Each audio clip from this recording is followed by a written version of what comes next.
Wrestling is full of near misses, last minute rewrites, and oh, thank God that didn't happen moments. Behind every iconic gimmick is a terrifying alternate timeline where things went very differently, like how the Undertaker gimmick was almost originally given to Black Bart.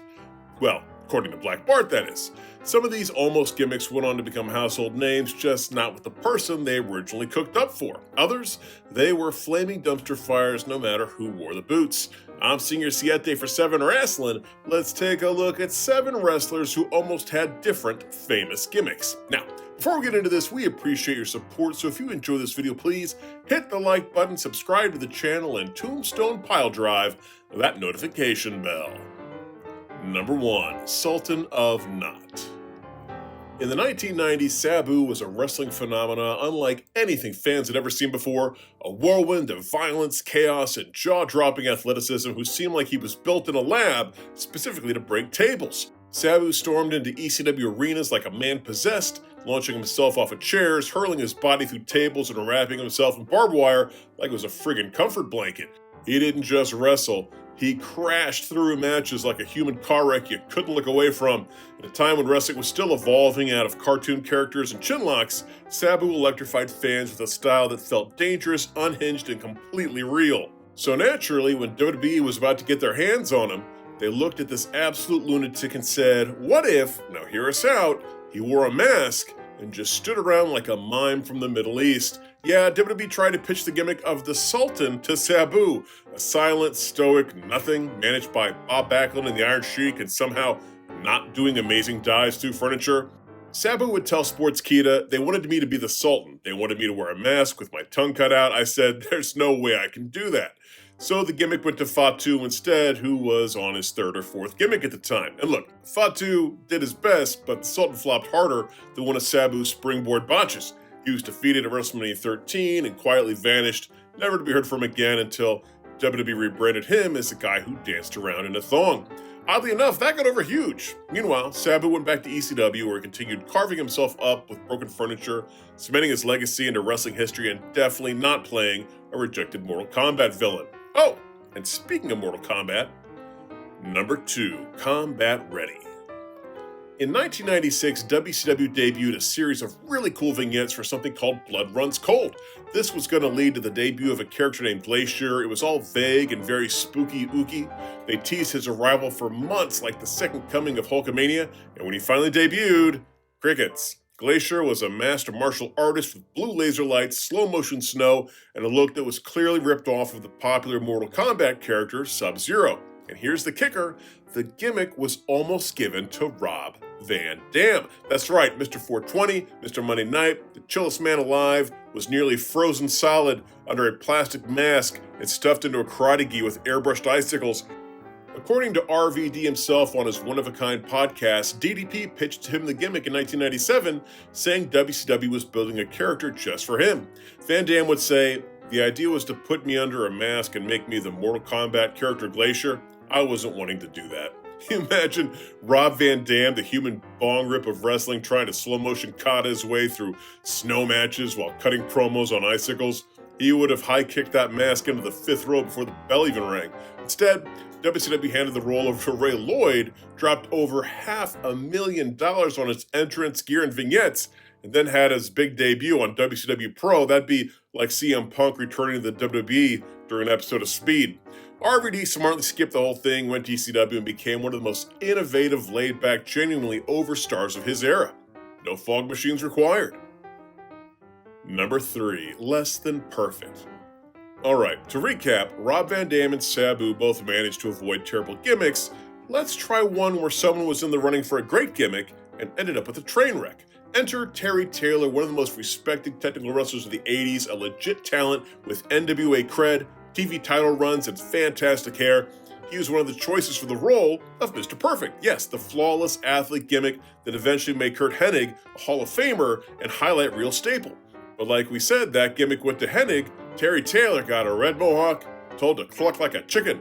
Thus was born the Red Rooster, a mid-card act so cursed, so cringe, that even he has admitted it wrecked his career. Taylor would have other gimmicks afterwards, the computerized man of the 90s, terrific Terry Taylor, but none of them mattered.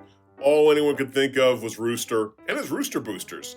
To his credit, he did commit to it. He strutted, he crowed, he flapped. You could say he made chicken salad out of chicken, Number 4, Here Today, Goon Tomorrow. Before Chris Jericho was headlining WrestleManias, reinventing himself every couple years, or fathering a stadium full of AEW catchphrases, he was nearly the Goon. Yes, the Goon, a gimmick so high concept, it asked the bold question, what if a hockey player got kicked out of the NHL for being too violent and decided to wrestle in his skates? And no, that's not a metaphor. He literally wrestled in boots designed to look like hockey skates. It was like someone watched Slapshot and WCW Saturday Night back-to-back while huffing paint. So, I'm sorry, where does Jericho come in? According to the man himself, he was originally offered that gimmick. That's right, WWE was ready to take one of the most dynamic, charismatic performers of his generation and stick him in a jersey and ask him to cross-check Savio Vega.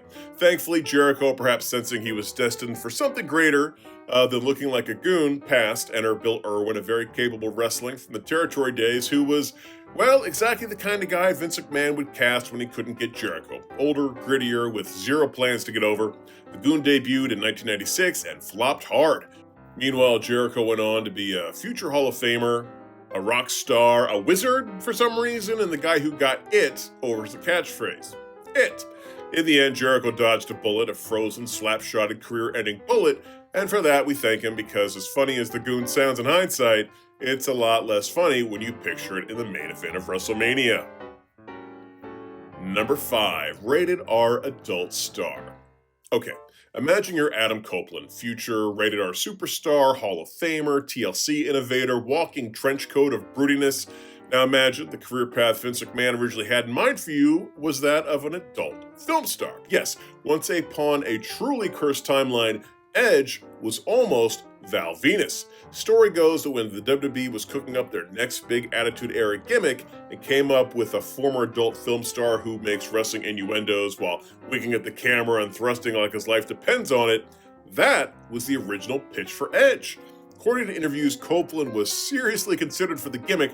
WWE looked at this young, brooding Canadian with a love of Metallica and thought, yeah, this guy screams Ron Jeremy meets Razor Ramon. Although, in the WWE's defense, Edge's indie name was Sexton Hardcastle.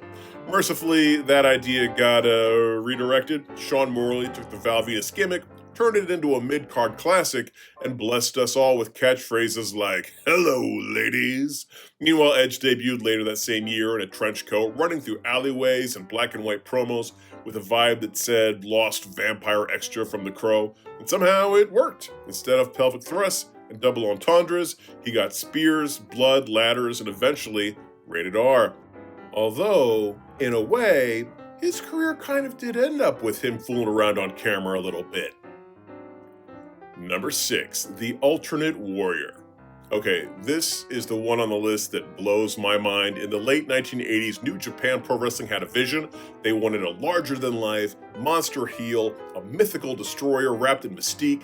They had a name, Big Van Vader. They had a concept, a masked juggernaut based on Japanese folklore, and they had a terrible first choice, Jim Howig, the man who would go on to become the Ultimate Warrior. Yes, that Ultimate Warrior, the snarling, sprinting, promo-screaming maniac who looked like he drank a Red Bull through his eye sockets. To be fair, Warrior did have the look, jacked beyond belief, wild hair, and all the subtlety of a monster truck rally during an earthquake, but he was also completely uncoachable, allergic to selling, and would have 100% tried to take off the mask mid-match just to shout, "Load the spaceship with rocket fuel."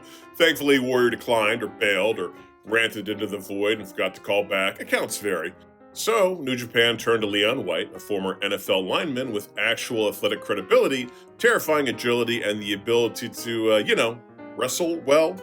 Just like that, Big Van Vader debuted in 1987, wrecked Antonio Inoki in minutes, and became the foreign monster heel blueprint for decades. And hey, it worked out well for both guys, obviously. Hellwig was a Vince McMahon dream come true. Vince didn't care if you were any good in the ring, and Vader actually became Vader. No rocket fuel necessary, just stiff strikes, moonsaults, and a helmet that shot fog like a death volcano. Ooh, dibs on Death Volcano for a band name. Number 7, Milliondoll Dream. In 1987, Vince McMahon had a bold vision to create a heel so obnoxious that fans would hate him into superstardom. The idea? A billionaire bully who literally brags and spends his money to get under people's skin. Oh, the beautiful irony that Vince would appreciate, that rich people could be total a-holes and yet, not take that idea to heart. He was so fond of this idea that he refused to even describe the gimmick to Ted DiBiase until he had a signature waiting to show that he meant business. In a 2016 411 Mania interview, Ted DiBiase would say that Vince had told him, "I got something for you. You've got to sign a contract with me before I tell you. If I tell you and you don't sign, I've given away a great idea." He flew Ted and his wife out to Stamford, spent money on first-class flights and plush hotels because kayfabe didn't end at the curtain. Once DiBiase agreed, Vince pitched a character built on arrogance and wealth.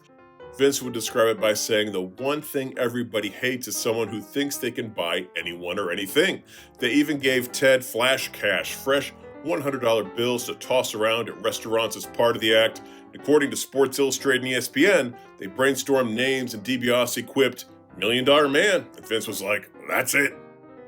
And here's where we get to the alternate universe angle. At the time, Vince had been trying to sign NWA World Champion Ric Flair, and reportedly would have offered him the $1 Million Man gimmick. And while we don't think Rick needs any gimmick other than what he had, as the $1 Million Man, he probably would have been a perfect fit.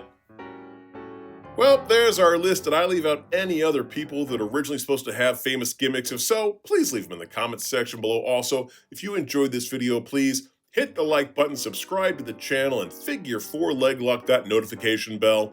Until next time, I'm Senor Siete for 7 Wrestling saying bye-bye.